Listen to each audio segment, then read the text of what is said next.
Hi అందరికీ నమస్తే. ఇప్పుడైతే వాట్సాప్‌లో ఒక న్యూస్ అయితే హల్చల్ చేస్తా ఉంది. సో, గ్రూప్ 2 ప్యాటర్న్ ఏదైతే ఉందో దాన్ని చేంజ్ చేసినట్టయితే ఒక వార్త అయితే వాట్సాప్‌లో హల్చల్ చేస్తుంది. నిజానికి ఇది కరెక్టా కాదా అనేది చెక్ చేద్దాం. అసలు గ్రూప్ 2కి ఏ విధంగా ఎగ్జామ్ ప్యాటర్న్ ఏ విధంగా చేంజ్ చేశారు, సిలబస్ ఏ విధంగా తీసుకోబోతున్నారనేది చూద్దాం. ముందుగా అయితే ఆంధ్రప్రదేశ్ యొక్క అఫీషియల్ వెబ్‌సైట్‌లోకి వెళ్దాం. సో, apegazette.cgg.gov.in లోకి వెళ్ళినట్లయితే ఇక్కడ మీకు కనిపిస్తున్నాయి. చాలా వరకు జీవోస్ అయితే మీకు కనిపిస్తున్నాయి. ఇందులో ఫైనాన్స్‌లోకి వెళ్తే APPSC direct recruitment scheme of recruitment the group 1 group వాళ్ళకి కనిపిస్తున్నాయి చూసారా.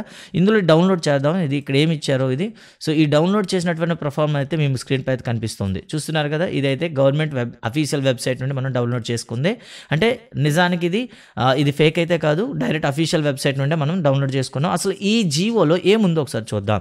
సో, అమరావతి ఫ్రైడే January 6, 2023 అంటే ఈరోజు నోటిఫికేషన్ బై ది గవర్నమెంట్ ఇచ్చినటువంటి నోటిఫికేషన్ ఏంటో వివరాలు ఒకసారి చూద్దాం. ఇక్కడ చూస్తే జియో ఎంఎస్ నెంబర్ 6 అని కనిపిస్తూ డేటెడ్ ఈరోజు డేట్తో వాళ్ళు అప్లోడ్ చేశారనమాట.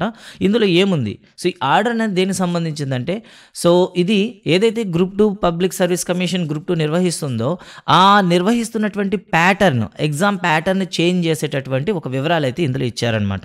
సో ఓల్డ్ మనకి గ్రూప్ 2 ఇంతకుముందు ఎలా ఉండేది, సో ప్రారంభంలో స్క్రీనింగ్ టెస్ట్ అయితే ఉండేది. తర్వాత మెయిన్ స్క్రీనింగ్ టెస్ట్లో ఎవరైతే పాస్ అవుతారో 1:20 కానీ 1:15 కానీ తీసుకునేవారు. కొన్నిసార్లు 1:50 కూడా తీసుకున్న రోజులు ఉన్నాయి. సో తీసుకొని నేను ఏం చేస్తారు, మెయిన్స్ అయితే కండక్ట్ చేస్తారు. సో మెయిన్స్లో మనకి టాప్ స్కోరర్కి డైరెక్ట్గా రిజర్వేషన్ రూల్స్ ప్రకారం జాబ్ అపాయింట్మెంట్ వస్తుంది. సో హైయెస్ట్ కేటగిరీ మన అందరూ తెలుసు, డిప్యూటీ తహసీల్దార్ గారు, సబ్ రిజిస్ట్రార్ లాంటి చాలా గొప్ప గొప్ప పోస్టులు ఉండేటటువంటి నోటిఫికేషన్. ఇప్పుడు ఇది సమూలంగా మార్పులు అయితే తీసుకొచ్చారు. ఏదైతే మనం స్క్రీనింగ్ టెస్ట్లో పాస్ అవుతామో, ఇక మెయిన్స్లోకి వచ్చేసరికి మనకు 3 పేపర్లు ఉంటాయి. Paper 1, paper 2, paper 3. So paper 1 అనేది జనరల్ స్టడీస్ అంటారు. ఇందులో మీకు కరెంట్ అఫైర్స్ వస్తుంది, సైన్స్ అండ్ టెక్నాలజీ వస్తుంది, అదేవిధంగా మనకి మెంటల్ ఎబిలిటీ వస్తుంది.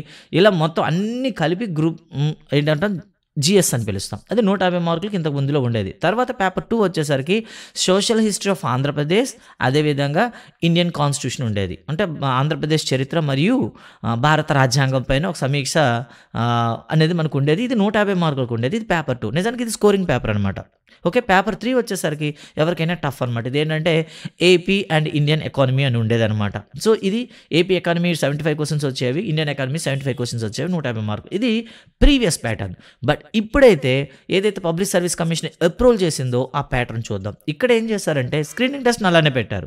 స్క్రీనింగ్ టెస్ట్ ఎలా ఉంది, general studies and mental ability అని చెప్తే 150 మార్కులు కండక్ట్ చేస్తున్నారు.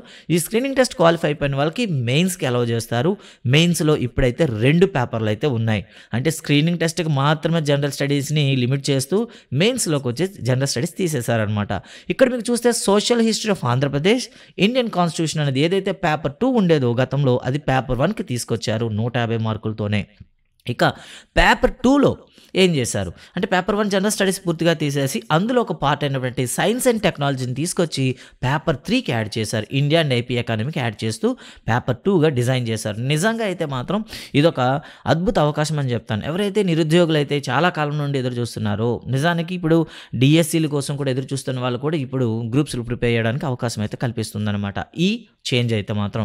నిజానికి లోగోలో 3 పేపర్లు పెట్టేటప్పుడు వ్యాస్ట్ సిలబస్ ఉండేది, చదవడానికి చాలా ఇబ్బంది పడేవారు. ఇప్పుడు జనరల్ స్టడీస్ అనేది రిమూవ్ చేశారనమాట. మెయిన్స్ ఎగ్జామ్ నుండి అసలు జనరల్ స్టడీసే లేదు.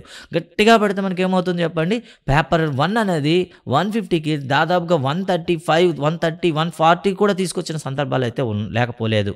ఓకే, సో ఇక పేపర్ 2ని ఎవరైతే గట్టిగా చదువుతారో వాళ్ళే జాబ్ని డిసైడ్ చేస్తారనమాట ఇప్పుడున్న ప్యాటర్న్ ప్రకారం అయితే. So Indian and AP economy అనేది అండ్ దాంతోపాటు సైన్స్ అండ్ టెక్నాలజీ యాడ్ చేశారనమాట. అయితే సిలబస్ సంబంధించి తొందరలో చేంజెస్ అయితే తీసుకొస్తామని అఫీషియల్ వెబ్సైట్లో అనౌన్స్ చేశారు. సో తొందరలో మనకి రావడానికి అవకాశం ఉంటుంది. అండ్ నోటిఫికేషన్ ఏదైతే ఏళ్ల తరబడి వెయిట్ చేస్తున్నామో నోటిఫికేషన్ కూడా మనకి రాబోతుందన్నమాట. సో ఇక్కడ చూద్దాం సార్, కంపారిజన్ చూడండి. ఓకేనా, సో లాస్ట్ టైం ఇచ్చినటువంటి జీవోలో ఏ విధంగా మార్చాలనే దానికి ఇప్పుడైతే అప్రూవల్ చేశారు. సో గతంలో స్క్రీనింగ్ టెస్ట్ ఉండేది, జిఎస్ ఉండేది, పేపర్ 2 వచ్చేసి ఏపీ హిస్టరీ ఎకానమీ ఉండేది, అలాగే పేపర్ 3 వచ్చేసి ఇండియన్ అండ్ ఏపీ పేపర్ 2లో వచ్చి ఏపీ హిస్టరీ, ఇండియన్ కాన్స్టిట్యూషన్ ఉండేది. పేపర్ 3లో మనకి ఏపీ అండ్ ఇండియన్ ఎకానమీ ఉండేది. ఇప్పుడు మనం చూసుకున్నట్లయితే స్క్రీనింగ్ టెస్ట్లో మాత్రమే జిఎస్ లిమిట్ చేశారు. పేపర్ 1కి వచ్చేసి AP history and Indian constitution తీసుకొచ్చారు. పేపర్ 2 అయితే చేంజ్ చేసి ఇండియన్ అండ్ ఏపీ ఎకానమీతో పాటు సైన్స్ అండ్ టెక్నాలజీ యాడ్ చేసి కేవలం మెయిన్స్ 300 మార్క్స్కే పెట్టారనమాట. సో ఇదండి అఫీషియల్గా వాళ్ళు అనౌన్స్ చేసినటువంటి గజెట్ అనమాట. సో ఇది ఫేక్ న్యూస్ అయితే కాదు, మీరు డైరెక్ట్గా వాళ్ళ యొక్క అఫీషియల్ సైట్ నుండి మనం డౌన్లోడ్ చేసుకొని రివ్యూ చేస్తున్నాం కాబట్టి ఇది పక్కా. సో దీని ప్రకారం ఎవరైతే గ్రూప్ 2 అయితే ఏళ్ళ తరబడి చదువుదామని సిద్ధంగా ఉన్నారో ఇదొక మంచి అవకాశం. సో, మీరైతే ఎకానమీ గట్టిగా మీరు పట్టుకోవాలి. సో, ఎకానమీ గట్టిగా పట్టినట్లయితే మీకు ఏదైతే జీవితాశయం ఏదో ఉందో యాక్చువల్‌గా హై అంటే గ్రూప్ బి అనేసరికి మనకి గెజిటెడ్ ఆఫీసర్స్ ఉండేటటువంటి ఒక డైరెక్ట్ ఎగ్జామ్ అని చెప్తాము. సో, ఇలాంటి అవకాశం మీరు దుర్వినియోగం చేసుకోకండి. అండ్ ఇప్పటి నుండే ప్రణాళిక అయితే వేసుకొని చదవండి. అందరికీ ఆల్ ది బెస్ట్. సో, ఇలాంటి కంటెంట్ రావాలంటే ఛానెల్‌ని సబ్స్క్రైబ్ చేయండి. అదే ఇంకా మీ ఫ్రెండ్స్ అందరూ కూడా షేర్ చేయండి. Thank you very much. జై హింద్.